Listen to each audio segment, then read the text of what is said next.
The wind blew in a strange way in O'Howe Street. It blew in ways no other street could ever imagine.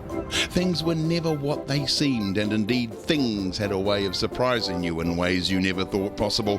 Tia, Carl and Michael, three of the best friends that could ever be, built a waka out of a cardboard box once and ended up sailing out to sea and fighting off insect pirates and saving whales.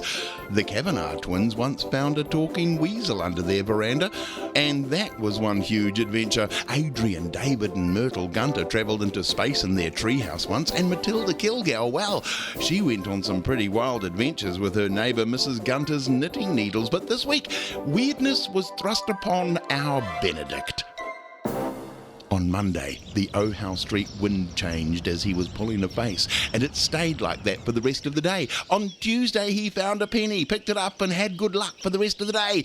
And as for Wednesday, well, this day was just beginning, and he could never have anticipated what was in store for him on this Wednesday morning.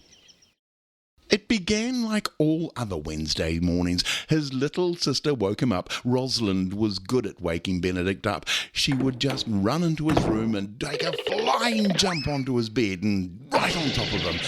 2-year-old little sisters are good like that. He got up dazed and bewildered by his rude awakening, had breakfast, brushed his teeth, packed lunch, headed out the door. Old Mr. Tinkerbottom was doing some odd jobs for his mum and dad that day. He was up the ladder cleaning out the gutters right in front of the front door. Benedict said, "Good morning, Mr. Tinkerbottom." And Mr. Tinkerbottom, quite nervously and rather urgently, nearly shouted, Don't walk under my ladder, Benedict." But it was too late, and Benedict just ducked under the ladder and trotted off down the footpath to the letterbox, where he tripped over, scraped his knee and spilt the entire contents of his school box all over the street.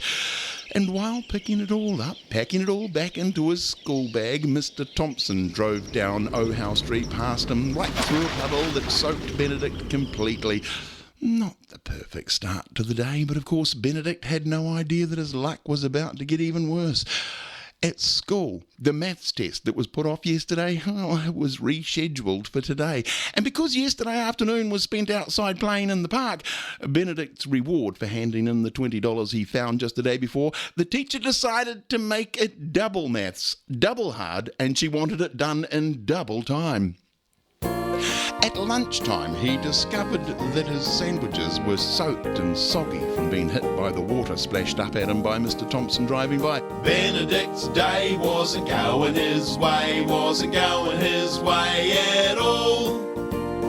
Benedict's day went from bad to worse. His luck had gone AWOL. He'd tripped up, fallen down, bad luck was all around. This just wasn't his day. And just when he thought it was going quite bad, it went worse in 1.5 million different ways. Benedict's day wasn't going his way at all, his way at all.